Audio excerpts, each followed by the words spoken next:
ධර්මයානය දිවි මගට බණදහම FM දෙරණ තුලින් පොහොය දවසට ඔබ වෙත එන අලුත් වැඩසටහන ධර්මයානය. අද ධර්මයානය තුල අප කතා කරන්න බලාපොරොත්තු වන්නේ ඥාතිත්වය පිළිබඳව. බුද්ධ ආගමේ උගන්වන ඥාතිත්වය පිළිබඳව. නෑදෑකම පිළිබඳව. නෑකම පිළිබඳව. ඥාතිත්වය කියන සංකල්පය අපිට හුරු පුරුදු වුණ ආකාරය පිළිබඳව. පොසොන්පුර පසළොස්වක පොහොය ළඟා වෙනකොට අපි කොයි කාටත් එකවරම හිතට නැගෙන්නේ අඹ ගහ නෑකම කියලා කියන කාරණා. විශේෂයෙන්ම මිහිඳු මහ රහතන් වහන්සේ ශ්‍රී ලංකාවට වැඩම කරලා උන්වහන්සේ දේවානම්පියතිස්ස රජුරුවන්ගේ සමග දේවානම්පියතිස්ස රජුරුවන් සමග සාකච්ඡා කරන ප්‍රශ්න විචාරාත්මක ප්‍රශ්න විචාරණ සිද්ධිය අපිට මතකයි. අඹගස පිළිබඳව අහපු ප්‍රශ්නේ මතකයි. අඹගහෙන් පස්සේ අඹ පැනයෙන් පස්සේ මිහිඳු මහ රහතන් වහන්සේ රජතුමාගෙන් විමසන ප්‍රශ්නය තුන් ආකාරයකින් බෞද්ධ ඉතිහාසයේ සඳහන් වෙනවා. රජතුමනි, ඔබට නෑයෝ සිටිද්ද? රජතුමනි, ඔබට නොනෑයෝ සිටිද්ද? රජතුමනි, නෑයොත් නොනෑයොත් හැර තවත් කවුරු හරි මේ ලෝකෙ සිටිද්ද? තවත් කිසිවෙක් මේ ලෝකෙ සිටිද්ද කියලා කියන එක.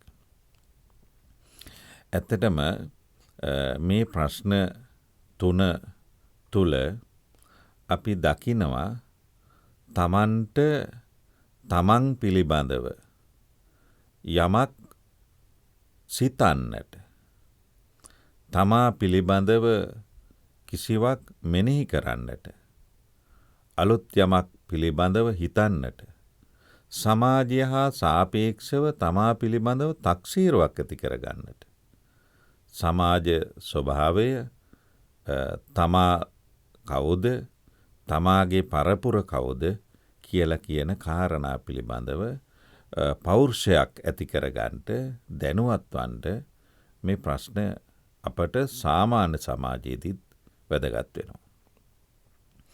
ඒ කියන්නේ ලෝකයක් ගත්තාම, සමාජයක් ගත්තාම ඒ සමාජය තුල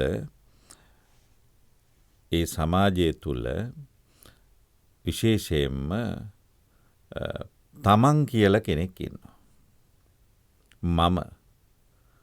මමංකාරය.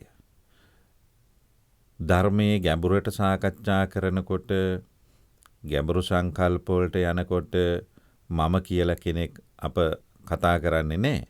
නමුත් අපි සාමාන්‍ය සමාජ භාවිතයේදී සම්මුති සත්‍යය තුළ ජීවත් වෙන අපිට මම කියලා කියන පුජ්‍යලය වැදගත්. මම අද ඉන්නේ කොතනද? මම හෙට යා යුත්තේ කොතනද? මම ඊයේ සිට පැමිණ තිබෙන්නේ කොපමණ දුරද කියලා කියන දේ තමන් මෙනෙහි කිරීම, තමා පිළිබඳව හැඟීමක්, දැනීමක් ඇති කර ගැනීමට හේතු වෙන කාරණා. මිහිඳු මහ රහතන් වහන්සේ රජතුමාගෙන් විමසන්නේ ඔබට නෑයෝ ඉන්නවද කියලා අහන්නේ. එතකොට රජතුමා කියන්නේ මට නෑයෝ ඉන්නවා කියලා. ඒ වගේම ඔබට නොනෑයෝ සිටිනවද කියලා ඇහුවාම මේ ලෝකේ මට නෑයෝ නොවන පුජ්‍යලයොත් ඉන්නවා කියලා කියනවා. ධර්මයේ ගැඹුරෙන් හදාරගෙන යන කෙනෙකුට මේ ගැන තර්ක මතුවෙන්න පුළුවන්. බුදුරජාණන් වහන්සේ දේශනා කළ මේ සමාජය තුළ නෑයෝ නොවුන කෙනෙක් හොයාගන්න අපහසුයි. නෑයෝ නොවන කෙනෙක් හොයාගන්න බෑ. මේ සංසාරී උත්පත්තිය එතරම්ම ගැඹුරුයි කියලා කෙනෙකුට හිතෙන්න පුළුවන්. එහෙම වෙන්නේ ඒ ධර්මයේ පිළිබඳව හදාරගෙන යනකොට ඒක ධර්මයේ වරදක් නෙවෙයි. ධර්මයේ හදාරගෙන යන කෙනෙකුගේ ඥාන මට්ටම, ඥාන සීමාව අනුව මේවා ආයේ සම්මුති සත්‍යයන් සහිත ලෝකේ ජීවත් වීම, පරමාර්ථ සත්‍ය සහිත ලෝකේ ජීවත් වීම කියලා කියන ඥානතල වලට පුජ්‍යලය වැටෙනවා. මෙතින්දී මිහිඳු මහරහතන් වහන්සේ විමසන්නේ මේ රජතුමා පිළිබඳව ඇති දැනීම සහ හැඟීම සහ වැටහීම පිළිබඳ ගැටලුවක් කියලායි අපිට පේන්නේ. අපේ දැනුමේ හැටියට. එතකොට බුදුරජාණන් වහන්සේ බුද්ධ ආගමේදී උගන්වනවා, ධර්මයේ උගන්වනවා ඥාති බලි, පුබ්බපේත බලි කියන වචන දෙකක්. ඥාති බලි, පුබ්බපේත බලි කියලා වචන දෙකක්. ඥාති බලි කියලා කිව්වේ තමන්ගේ මෙලොව ජීවත්වන ඥාතීන්. තමන් ජීවත් වෙන කාලේ තමන් හා තමන්ගේ වටපිටාවේ සිටින පිරිස, ඥාතීන් පිළිබඳ අදහසයි. පුබ්බපේත බලි කියලා කිව්වේ මිය පරලොව ගිය තමන්ගේ ඥාතීන් පිළිබඳව. මිය පරලොව ගිය තමන්ගේ ඥාතීන් පිළිබඳව. මේ විදිහට බලනකොට පේනවා පුජ්‍යලයක් වටා තිබෙන එක රැස්වලල්ලක් තමයි. එහෙම නැත්නම් ආරක්ෂක පවුරක් තමයි. Taman වටකර සිටින තමා දිහා බලාගෙන සිටින පිරිසක් තමයි ඥාතිය කියලා කියන්නේ. අපි වර්තමානයේ තමන්ගේ නෑයන් සමග කටයුතු කරන විදිහ පිළිබඳව වෙනම සාකච්ඡා කරමු. ඥාතිත්වය පිළිබඳව ධර්මයේ උගන්වන කරුණ අපි ගැඹුරට මේ විදිහට සාකච්ඡා කරගෙන යමු. කොහොමද කෙනෙකුට නෑයෝ හැදෙන්නේ? යාළුකම, හිතවත්කම නෑකමද? නෑය කියන්නේ යාළුවද? යාළු නෑයොත් ඉන්නවද? හැම යාළුවම නෑයෙක්ද? ආදි වශයෙන් ඥාතීන් පිළිබඳ ප්‍රශ්න කරන්න පුළුවන්. කොහොමද අපිට නෑදෑයෝ හැදෙන්නේ කියලා. සාමාන්‍යයෙන් මිනිස්සෙකුට 4 වර්ගයේ ඥාතිත්වයක් ඇති වෙනවා. අපි කියනවා සාමාන්‍ය වහරේ, ජනවහරේ කිසියම් අම්මා කෙනෙක්, තාත්තා කෙනෙක් තමන්ගේ දුව එහෙම නැත්නම් පුතා, විශේෂයෙන් පුතා පිළිබඳවයි මේ කතාව ගෙතෙන්නේ, සඳහන් වන්නේ පුතා තමන්ගේ ප්‍රයෝජනයට ගන්නෙ නැතුව ශාසනයට පූජා කරනවා. ශාසනයට පූජා කරාම ඒ භික්ෂුව පොදු කෙනෙක් බවට පත් වෙනවා. ඒක තමයි බෞද්ධ අදහස. භික්ෂුවක් සසුන්ගත වුණාම ඒ භික්ෂුව පොදු කෙනෙක් බවට පත් වෙනවා. හැබැයි තමන්ගේ ඥාතිත්වය අමතක කරන්නෙත් නැහැ. එහෙම සංස්කෘතියක් අපිට තිබුණේ. තමන්ගේ ඥාතිත්වය අමතක කරන්නෙත් නැහැ. ඒ භික්ෂුවගේ චින්තනය පොදු බවට පත් වෙනවා. එතකොට එහෙම කිසියම් අම්මා කෙනෙක්, තාත්තා කෙනෙක් දරුවෙක් මහාන කලයින් පස්සේ 4 වර්ගයක් නිවන් දකින්නවා කියලා අපේ සංස්කෘතිය අපි සාකච්ඡා කරනවා. එතකොට කොහොමද මේ 4 වර්ගය අඳුනගන්නේ? මේ 4 වර්ගය කියලා කියන්නේ කුමක්ද? 4 වර්ගය හැදෙන්නේ කොහොමද කියලා කියන ප්‍රශ්නය අපිට වැදගත්. 4 වර්ගයේ නෑයෝ අපිට වැදගත්. අපි හිතමුකෝ දැන් 4 වර්ගය විස්තර කරගෙන යනකොට අපි හිතමුකෝ ඔන්න කෙනෙක් උපන්න කියලා. උපන්නයින් පස්සේ කෙනෙක් උත්පත්තිය ලැබුවෙන් පස්සේ ඒ උත්පත්තිය ලැබපු දරුවා මුලින්ම හඳුනගන්නේ ඒ දරුවගේ අම්මා. සමහර වෙලාවට අම්මා කියලා කියන නම දන්නෙත් නෑ. අම්මා කියන නම ඉගෙන ගන්න පස්සේ බහ තෝරන්න පටන් ගත්තයින් පස්සේ අම්මා කියලා කියන්නේ. නමුත් තමන්ගේ උණුහුමට තමන්ගේ ළඟට එන කෙනෙක් ඉන්නවා කියලා අම්මා දන්නවා. ඊට පස්සේ අඳුන ගන්න කෙනා තමයි තාත්තා. මවයි පියයි. අම්මයි තාත්තයි. කෝ එතකොට 4 වර්ගී. අම්මා කඩනවා 2ට. අම්මගේ අම්මා, අම්මගේ තාත්තා. තාත්තගේ අම්මා, තාත්තගේ තාත්තා. මෙතන ඉන්නෝ 4 දෙනෙක්. ආච්චි අම්මලා දෙන්නයි, සීයලා දෙන්නයි. මෙතන 4 දෙනෙක්. එතකොට දැන් ඔබ ගත්තයින් පස්සේ මේ 4 දෙනාගේ මිශ්‍රණය. එතකොට මේ 4 දෙනා ජාන වර්ග 4ක්, රූපකාය 4ක්, දැනුම් මට්ටම් 4ක්, හැකියාවන් 4ක්, කටහඬේ විලාස 4 විදිහක, ශරීරයේ ස්වභාව වෙන විදිහක, ශරීර වර්ණය විවිධයි. මේ විදිහට 4 දෙනා 4 විදිහක් ගත්ත 4 පැත්තෙන් ඉන්න 4ක් ගැනයි මේ කියන්නේ. එතකොට මේ 4 තවත් ඈතට බලන ස්වභාවයක් තියෙනවා අපි. ආත්තා, මුත්තා, නත්තා, පනත්තා, කිත්තා, කිරිකිත්තා, කිරිත්තකි. ඔය ආදී වශයෙන් 7ක් බලනවා. ඒකට කියන්නේ හත්මුතු පරපුර කියලා. හත්මුතු පරපුර. 7 කියලා කිව්වේ මේ පරම්පරා 7 හින්දා මුත්තගෙන් පටන් ගන්න නිසා කිව්වා හත්මුතු පරපුර කියලා. හැම කෙනෙකුටම හත්මුතු පරපුරක ඥාති පිරිසක් ඉන්නවා. හත්මුතු පරපුරක ඥාති පිරිසක් ඉන්නවා.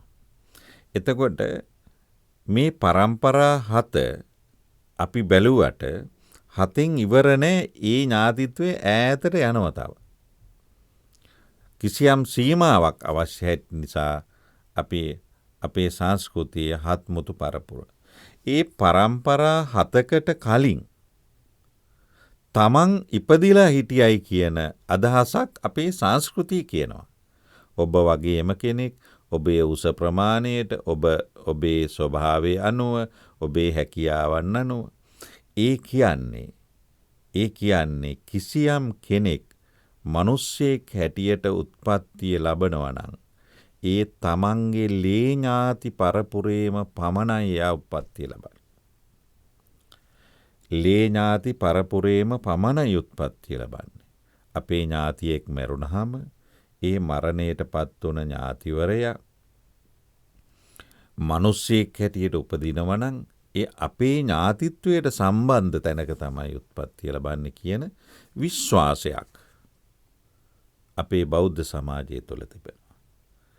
ඒ නිසා අපේ ඥාතිකයෙක් මරුණයටපත් වුණාන් පස්සේ ඒ ඥාතිවරයා මිනිස්සෙක් හැටියට උත්පත්තිය ලැබනවා නම් එයා තමන්ගෙම පවුලක, තමන්ගෙම ලේ ඥාති පවුලක උත්පත්තිය ලැබනවා කියන විශ්වාසයක් තියෙනවා.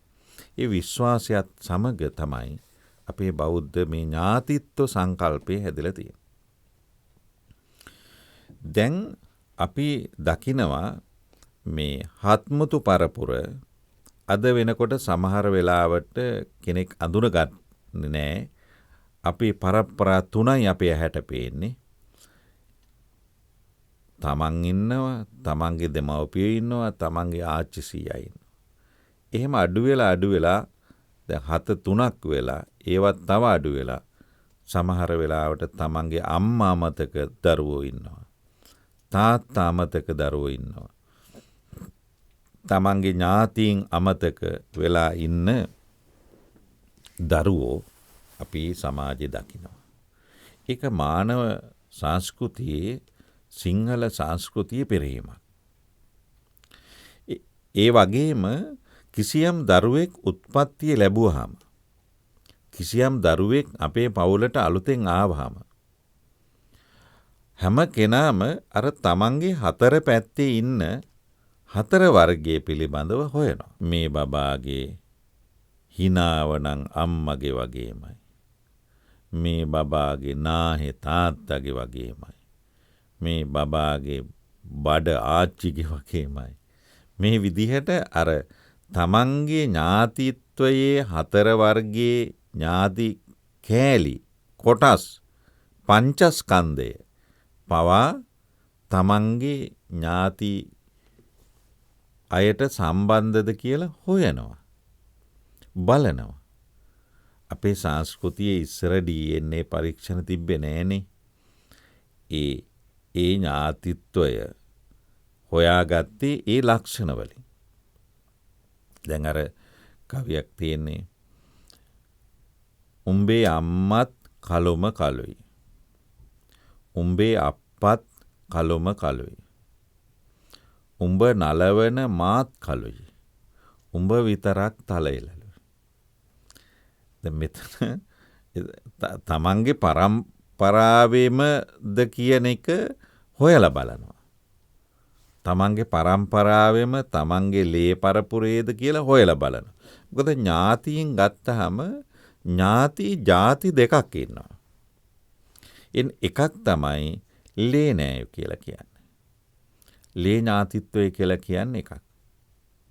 අනිත් එක තමයි සිරිත විසින් ඇති කරන නෑයෝ. අද හැටියට ගත්තොතින් නීතිය විසින් ඇති කරන නෑයෝ. ඒගොල්ලත් හතර වර්ගයක් ඉන්නවා. ඒ කියන්නේ කෙනෙක් තව කෙනෙක් සමග ආවාහ විවාහ වෙනවා කියලා කියන්නේ ඒ තනි කෙනෙක් විවාහ කියන එක විතරක් නෙවෙයි. ඒ පිරිස ඒ අනිකගේ හතර වර්ගයම සමග ඥාතිත්වයෙන් බැඳෙනවා. ඒ ඥාතිත්වයෙන් බැඳෙන නිසා තමයි කසාදයකදී ගොඩක් දේවල් හොයන්නේ. අම්මා කොහොමද, තාත්තා කොහොමද, ආච්චි කොහොමද, පොරොන්දම් ගැලපෙනවද, දරුපල තියනවද, දෙන්නාගේ සම්බන්ධතා කොහොමද, අදහස් ගැලපෙනවද, අභ්‍යන්තර සිතුවිලි ගැලපෙනවද, බාහිර සිතුවිලි ගැලපෙනවද, දෙන්නට එකට ජීවත් වෙන්න පුළුවන් වෙයිද? ගොඩාක් දේවල් හොයනවා බලනවා. ඒක අපේ සංස්කෘතික ක්‍රමයක්. අද අපේ සංස්කෘතික ලක්ෂණයි නවීන අලුත් පන්නේ නූතනයේ එන ලක්ෂණයි අතර ගැටුමකුත් අපි දකිනවා. ඒ ගැටුම තමයි සමාජයක දියුණුව කියන එක අදහස් කරන්නේ. සමාජයක් කියලා කියන්නේ දවසින් දවස මොහොතින් මොහොත වෙනස් වෙන මිනිසාගේ සිතුවිලි වෙනස් වෙන අදහස් වෙනස් වීම මත සමාජගත වුණ දෙයක්. නිසා ආවාහ විවාහවලදී එදා රොබර්ට් නොක්ස් එදා සමාජෙ පෙන්නපු චාරිත්‍ර ධර්ම අද වෙනකොට ඒ සංස්කෘතිය තරමක වෙනස් වීමක් පවතින පුළුවන්. ඒක ඕනෑම සමාජයක ලක්ෂණයක්. වෙනස් වීම. වෙනස් වීම කියලා කියන්නේ දහමට එකඟ එකක්. වෙනස් කිරීම කියලා කියන්නේ තව එකක්. මම මේ වෙනස් වීම පිළිබඳවයි කතා කරන්නේ. එතකොට අපේ ඒ ආවාහ විවාහ චාරිත්‍ර වලදී අද නූතනයත් සමග යම් යම් වෙනස්කම් තියෙනවා. දැන් එදා පෝරුවේ චාරිත්‍ර උදෑසන ඉරේලියේ ගත්තා. අද වෙනකොට සමහර වෙලාවට ඊට වඩා ලස්සනයි හෝටලේ බල්බ් එළියෙන් ගන්න එක කියලා කෙනෙකුට හිතෙන්න පුළුවන්. අද තියෙන සංකල්පත් එක්ක. අපිට ඒක හරි වැරද්ද තෝරන්න කියන එක වෙන්නේ නූතන මානව චින්තනයත් සමග.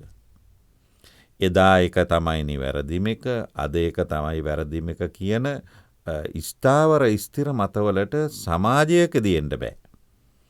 සමාජයකදී වැඩි කැමැත්ත, අවශ්‍යතාවය, උවමනාව කියන දේවල්.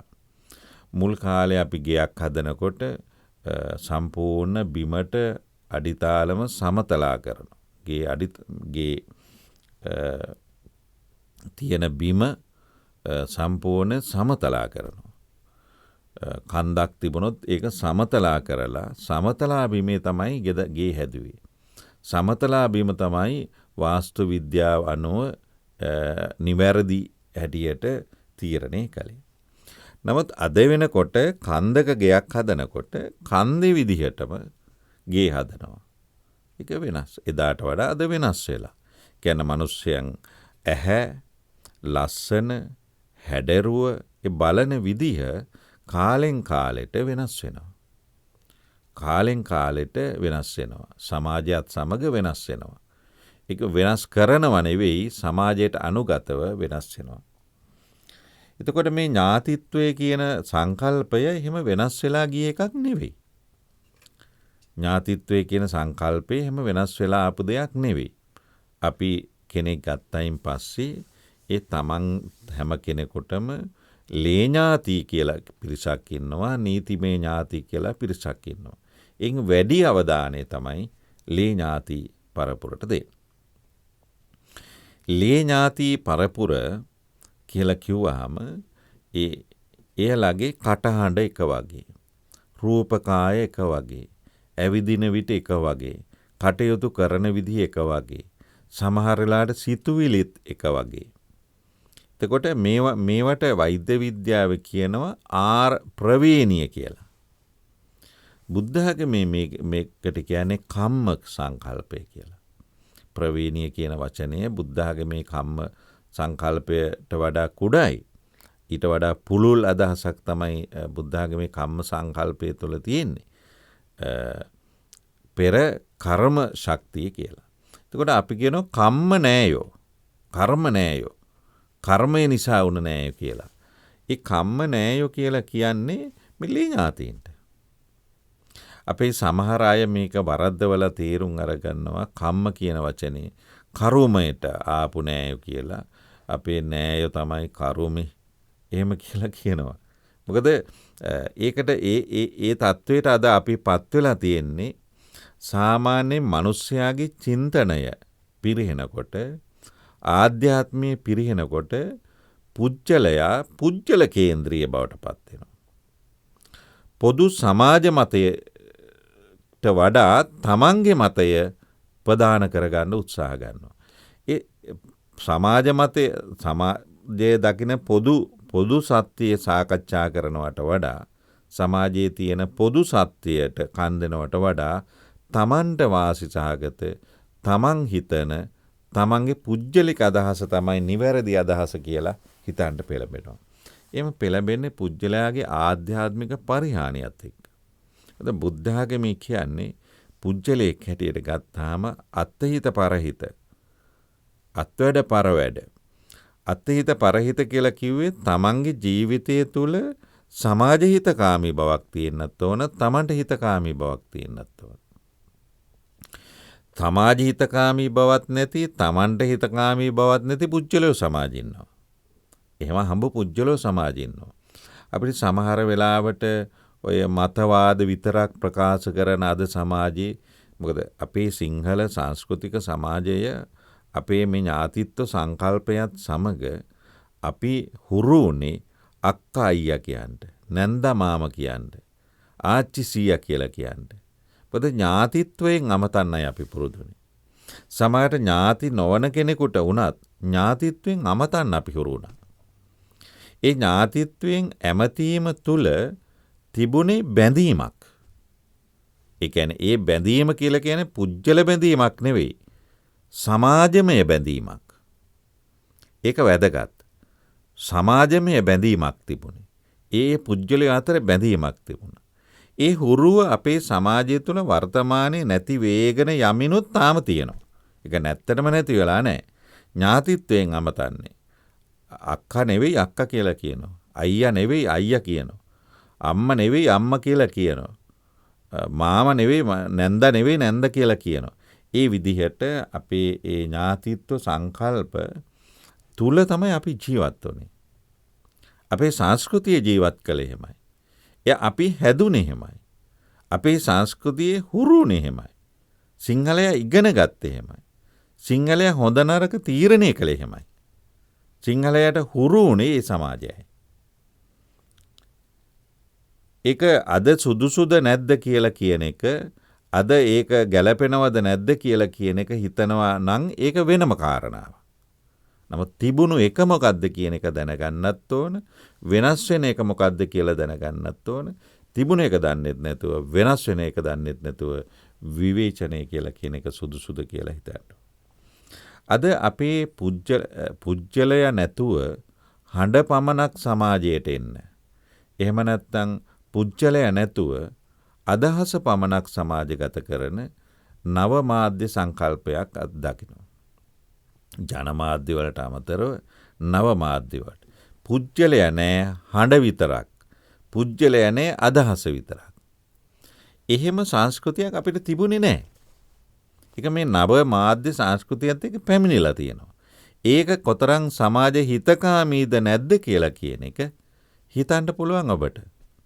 ඔබට එහෙම සිතීමේ හැකියාවක් තියෙනවනම් එහෙම හිතලා විමසලා ගන්න පුළුවන්. තීරණයක් ගන්න පුළුවන්. හැබැයි සමාජයක වැඩි වශයෙන්ම ඉන්නේ රැල්ලට යන අය. යන්නන් වාලේ යන අය. ඒක තමයි සාමාන්‍ය සමාජ ක්‍රමය. ඥාතිත්වය මත සකස් වුණ සිංහල සංස්කෘතික සමාජය තුළ සෑම දෙයක්ම පොදු දෙයක් හැටියට පාවිච්චි කළා. පොදු අදහසකට ආවා. ඒ පොදු අදහසක තමයි හිටියේ. ඒ කියන්නේ හරි වැරද්ද තෝරනකොට තමන්ගේ වැරද්ද අවංකවම තෝරා ගැනීමේ හැකියාවක් පුජ්‍යලයට තිබුණා. මගේ අතින් වරදක් වුණා. මේක මගේ අතින් වුණ වරදක්. මේක වරදට හේතුව කියන එක. වරද වෙනමත් වරදට හේතුව වෙනමත් සමාජයට කීම වෙනමත්. එදා අපේ සමාජයේ තිබුණා. අද ඒක වෙනස් වෙලාද නැද්ද? අද මිනිස්සු හිතන්නේ කොහොමද කියන එක අපේ අර සංස්කෘතික හරදරමත් එක්ක ගැටීමක් තියනවද කියලා ඔබට හිතන්න කාලයයි. ඔබට කල්පනා කරන්න කාලයයි. ඔබ ඔබේ මනසට තැන දිය යුතු කාලයයි. තමාම තමයි ලෝකය. මම්ම තමයි ලෝකය. මමම තමයි සත්‍යය. මම තමයි නිවැරදි කියලා හිතන ආධ්‍යාත්මීය කඩාවැටුන සාමාන්‍ය මිනිස්සු. ඒගොල්ලන් මිනිස්සු හැටියට සලකන්නේ නැහැ.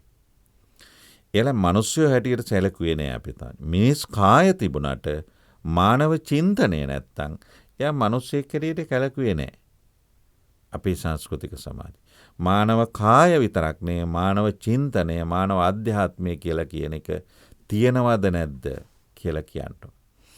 තමා තුලින් සමාජයේ දකින්න එක ක්‍රමයක්, අනිකා තුලින් තමා දකින්න අනේක තව ක්‍රමයක්. තමා වරදක් කරනකොට අනික වරදක් කරනකොට ඒවා වරද හැටියට දැන ගැනීම කියන එක තව අදහසක්. ඒ වගේම විශේෂයෙන්ම තව කෙනෙක් වරදක් කිරීම Tamanටත් වරදක් කරන්න දෙන ලයිසන් එකක්ද කියලා හිතන්න පුළුවන් සමාජයක් අපේ සිංහල ඥාතිත්ව සංකල්පය තුළ තිබුණා. ඒ නිසා එදා අම්මා කෙනෙක් මගදී දරුවෙකුට වරදකට කවුරු හරි දඬුවමක් දුන්නොත් ඒ දඬුවම මොකද්ද කියලා හොයලා බලනවා. ඒක හොයලා බලලා කතා කරනවා මිසක තමන්ගේ දරුවට ඇයි එයා දඬුවමක් දුන්නේ කියලා එකවර කිපෙන්න ගියේ නැහැ. ඒ කියන්නේ තමන්ගේ දරුවා එක එකාගෙන් ගුටි කවන්න කියලා කියන එක නෙමෙයි මේ තියෙන්නේ. ඒ ගුටි කෑවේ කුමක් සඳහාද? මොකද්ද කාරණය? මොකකටද මේ වරද සිද්ධ වුනේ කියලා කියන මැදහත් සිතුවිල්ලක් අපේ සමාජය තුළ තිබුණා. අපේ සමාජය තුළ අදත් ඇතැම් ප්‍රදේශවල ඇතැම් පුජ්‍යලය තුළ තිබෙනවා. ඔබ තුලත් ඒවා මොන තත්වකින් තියෙනවද කියලා අපේ ධර්මයානය සවන් දෙන ඔබට හිතලා විමසලා බලන්න පුළුවන්. එතකොට මම මේ පැහැදිලි කරගෙන එන්නේ අපේ මේ ඥාතිත්ව සංකල්පය කියලා කියන එක වර්තමාන සමාජයේ සහ අතීත සමාජයේ සහ මරණයට පත් වුණ සමාජය. මැරිච්ච අය, මරණයට පත් වුණ ඥාතීන්. දැන් ඔය ආදිවාසීන් තුල තියෙනවා සංකල්පයක් නෑ යකුන් ඇදහිීම කියලා. ඥාතිත්ව පිළිබඳ සංකල්පයක්. ඒ සංකල්පයත් මිය පරලොව ගිය ඥාතීන්ට පින් අනුමෝදන් කිරීම කියලා කියන සංකල්පයත් අපේ මේ බෞද්ධ පදනමත් මත සකස් වුණ දෙයක් හැටියට. අද ගොඩාක් සමාජයේ අර බෞද්ධ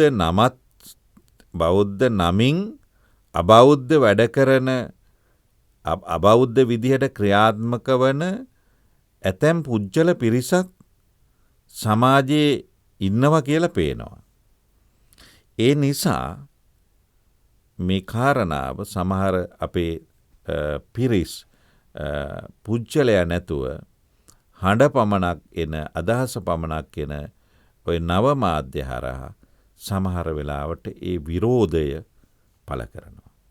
ගොඩාක් ඒ විරෝධය අධ්‍යයනය කරගෙන යනකොට කාරණා දෙකක් පැහැදිලි වෙනවා. එක හරි. ඒගොල්ල කියන එක තමන්ට අවංකව කතා කරනවා. අනික තමන්ගේ මානසිකමය වශයෙන් යම් තලවල ඉන්න පිරිස. බුද්ධ ආගමේ උගන්වන මේ 4 වර්ගයේ ඥාතිත්වය කියලා කියන එකේ තව පැත්තක් අපිට සාකච්ඡා කරන්න තියෙනවා. මම ඔබට මුලින් කාරණේ කියාගෙන ගියා අර 4 දෙනා ගැන. අර සින්දුවක් තියෙන 4 වරම් දෙව් මහරජ 4 අතින් ඇවිදින් පිරිත් පැන් ඉසිති පුතුනේ කියලා. ඒ කියන්නේ 4 වරම් දෙවියෝ ගැන. දැන් මම කියන්නේ 4 වරම් දෙවියෝ ගැන නෙවෙයි 4 පැත්තේ ඉන්න තමන්ගේ ඥාති පිළිබඳව. තමන්ගේ ආච්චි අම්මලා දෙන්න, සියලා දෙන්න.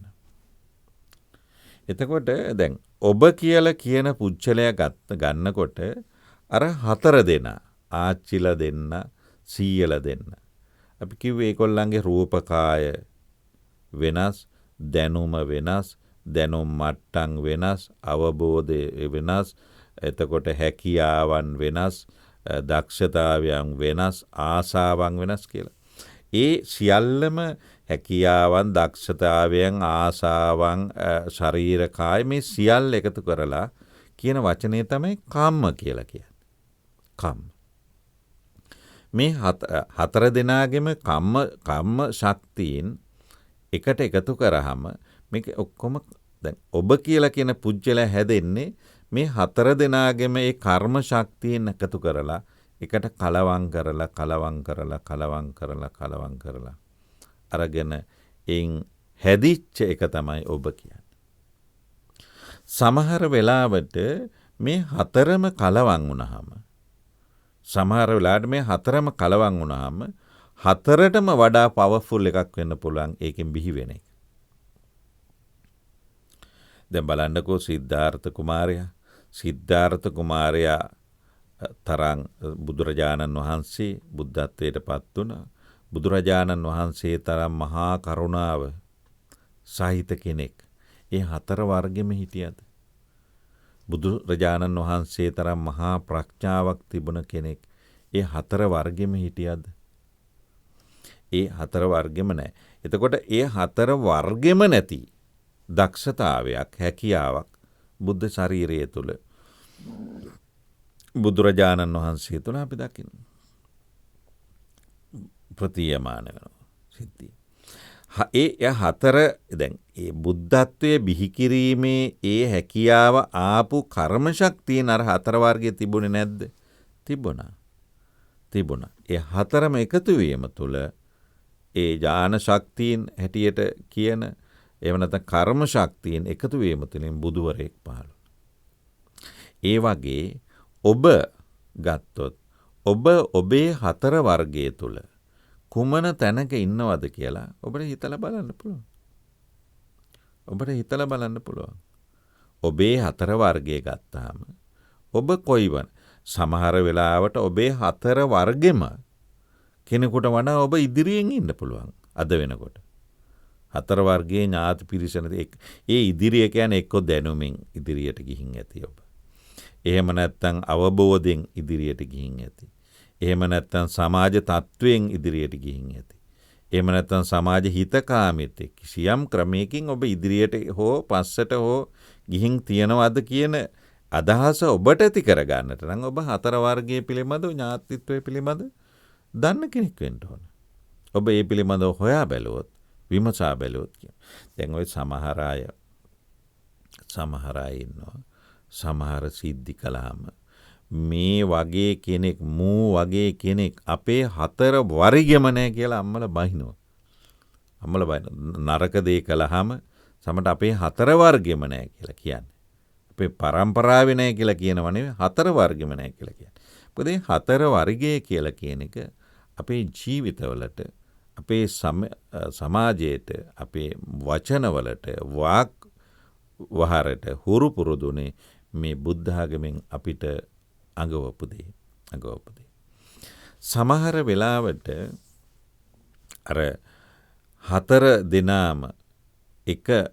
දෙනාගේම කර්ම ශක්තියින් මිශ්‍රණය කළත් සමහර කෙනෙකුට ඒ හතරම මිශ්‍ර නොවෙන්න පුළුවන්. 3ක් සමහරට 2ක් සමහරට 1ක් එහෙම අයත් ඉන්න පුළුවන්. දැන් සමහර කියන්නේ මෙයා නම් ඇරපු වතක් නෑ අම්මම තමයි. මේ දුව නම් අම්මම තමයි.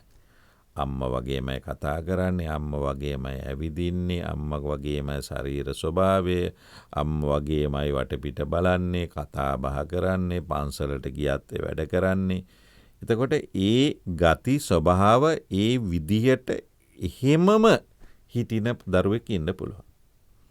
මූණන් ඇරපු වතක් නෑ තාත්තම තමයි. එහෙම කියලා කියනවා. හොඳ පැත්ත, යහපත් පැත්තටත් එහෙම කියනවා. අයහපත් පැත්තටත් එහෙම කියනවා. මොකද යහපත් පැත්තේ ගති ලක්ෂණ තියෙන අයත් ඉන්නවා.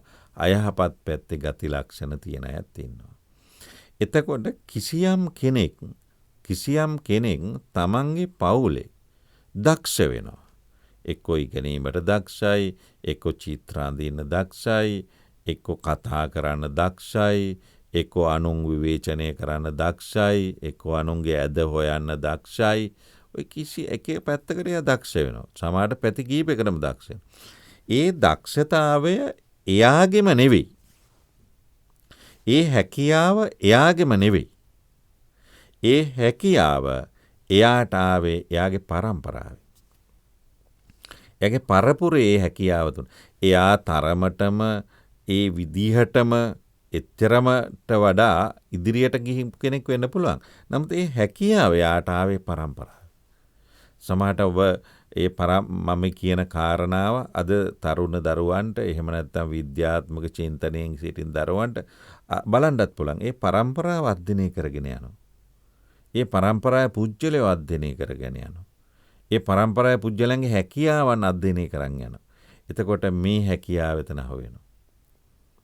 මේ හැකියාවද අද නූතන තාක්ෂණය යනවා වෙන සංකල්ප වැඩිනේ. දැන් ක්‍රිකට් ක්‍රීඩාව, චෙස් ක්‍රීඩාව වගේ විවිධ දේවල් තියෙනවනේ.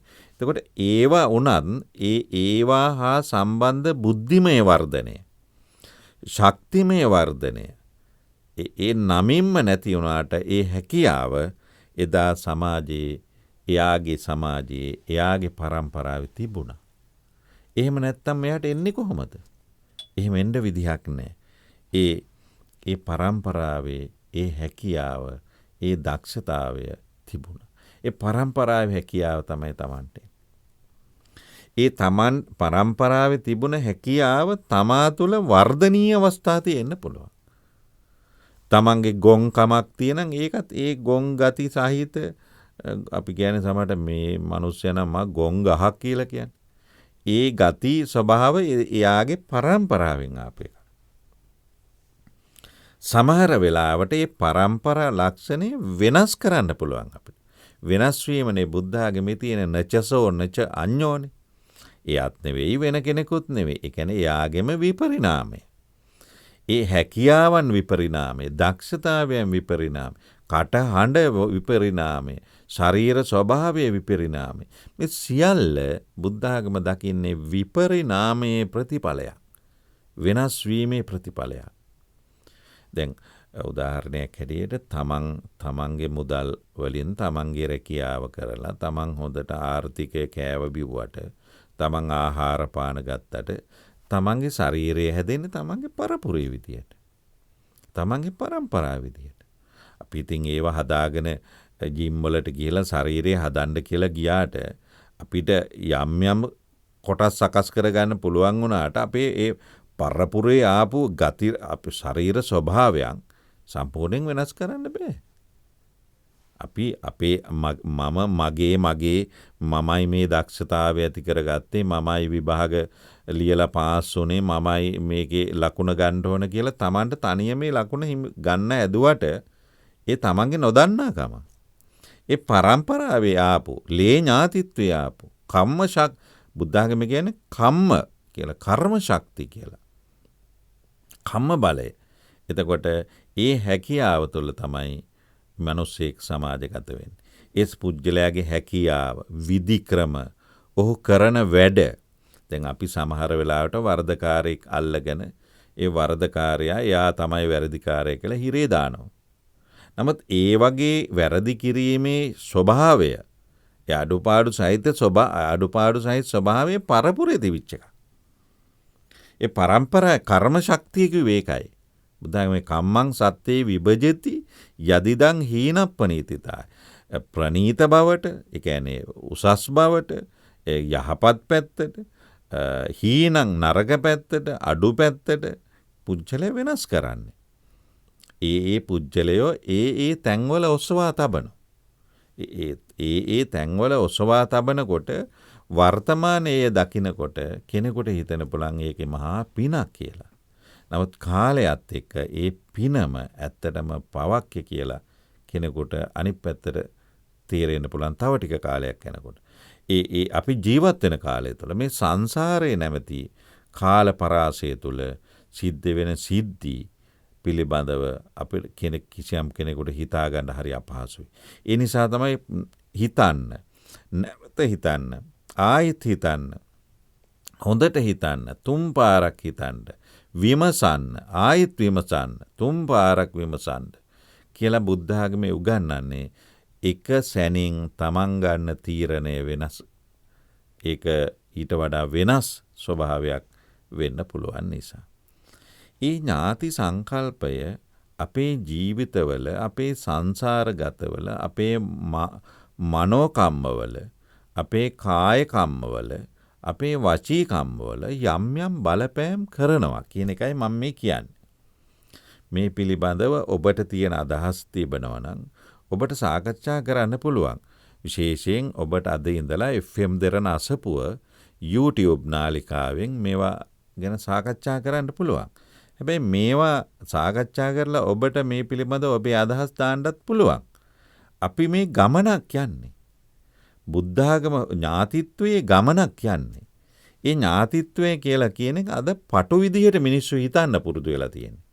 ඒ පටු විදිහට මිනිසා හිතන්න පුරුදු වෙලා තියෙන මිනිස්යාගේ ආධ්‍යාත්මයේ ඇතිවෙන ඝන අඳුර නිසා, ආධ්‍යාත්මයේ පරිහානිය නිසා. ඒ නිසා තමන් ප්‍රඥාවන්ත වෙනකොට, තමන් අවබෝධපූර්වක වෙනකොට තමන්ගේ ඒ ස්වභාවයන් ඊට වඩා වෙනස් වෙනවා. ඥාතිත්වය කියලා කිව්වේ මේ සංසාරගතව එන බැම්ම. තමන්ට හම්බෙන රාජ්‍ය වරප්‍රසාද තමන්ගේ නෑයන්ට දෙන්න කියන අදහස නෙවෙයි. අද ඒ වගේ තත්වයකටත් පටු වෙලා. නමුත් මේ සංසාර බැම්ම හරි ගැඹුරු බැම්මක්. අද ආධ්‍යාත්මික වශයෙන් පිරිහෙච්ච මිනිස්සු මේ බැම්ම අමතක කරලා තමන් තනියම නැගිටින්න බලනවා. මමයි මේක කළේ. මගේ මේක. මගේ දක්ෂතාවය මත තමයි මේ ආවේ කියන තත්වයකට එනව ඥාතිත්වය අමතක කළා. හැබැයි බුදුදහමේ මේ උගන්වන ඥාතිත්ව සංකල්පය තුළ තියෙන ගැඹුර ඔබ හිතලා බැලුවොත් අද ඔබේ වාක් ශෛලිය ඔබේ පරම්පරාවෙන් ආපු දෙයක්. අද ඔබේ දැනුම ඔබේ පරම්පරාවෙන් ආපු දෙයක්.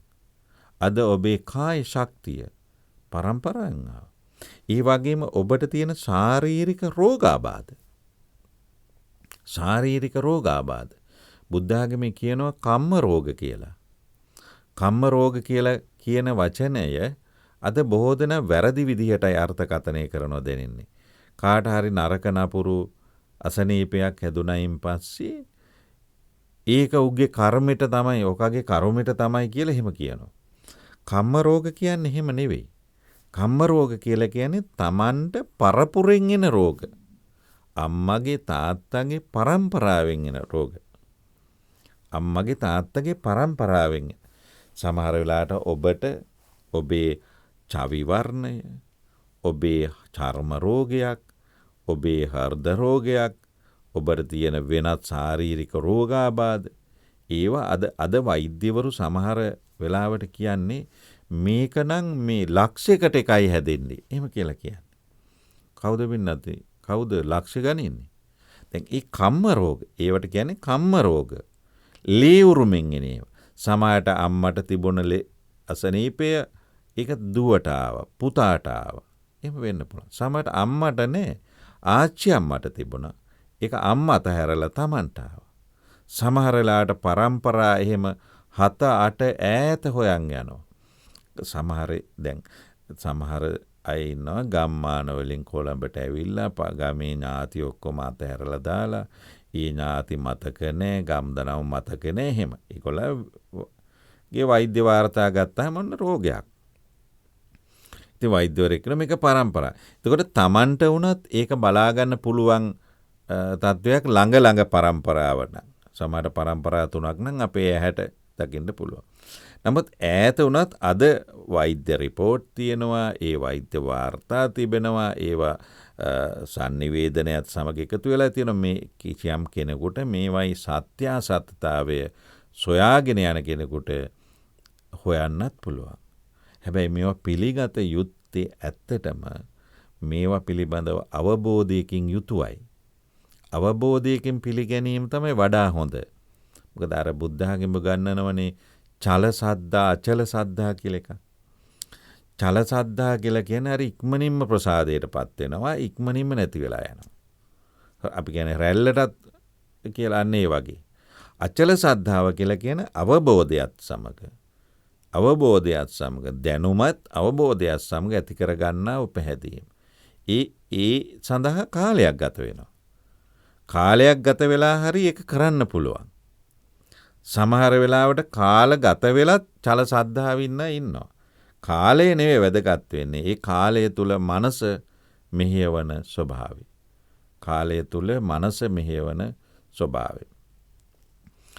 ඒ නිසා විශේෂයෙන්ම මේ ඥාති සංකල්පය පිළිබඳව අපේ අවධානය මීට වඩා ලක් වෙනවා නම් අප කියන්නේ අපේ ඥාතිත්වය කියන එකයි. Taman කියලා කෙනෙක් ඒ ඥාතිත්වය ගැන හොයාගෙන ගිහිල්ලා ඒ ඥාතිත්වයේ තිබිච්ච සියලු ලක්ෂණයි Tamanගේ ලක්ෂණයි තුලනය කරපු කෙනෙකුට, තුලනය කරලා බලපු කෙනෙකුට හිතෙන්නට පුළුවන් මම කියලා දක්ෂතාවයක්, හැකියාවක්, හොඳක් නරකක් තිබෙනවද මගේ ඥාතිත්වයම විතරද මේ කියලා. කෙනෙකුට එහෙම හිතෙන්නත් පුළුවන්. මම කියන්නේ එක හිතුණා කියන එක හරිද වැරදිද කියන එක නෙවෙයි. නමුත් හොයාගෙන ගියාම අපිට පේන දේ තමයි. ඒකට තමයි කිව්වේ ලේ නෑ කියලා. ලේ ඥාතිත්වය, කම්ම ඥාතිත්වය. රජතුමනි ඔබට නෑයෝ සිටිද්ද? රජතුමනි ඔබට නොනෑයෝ සිටිද්ද? නෑයොත් නොනෑයොත් හැර වෙන කෙනෙක් ලෝකේ සිටිද්ද?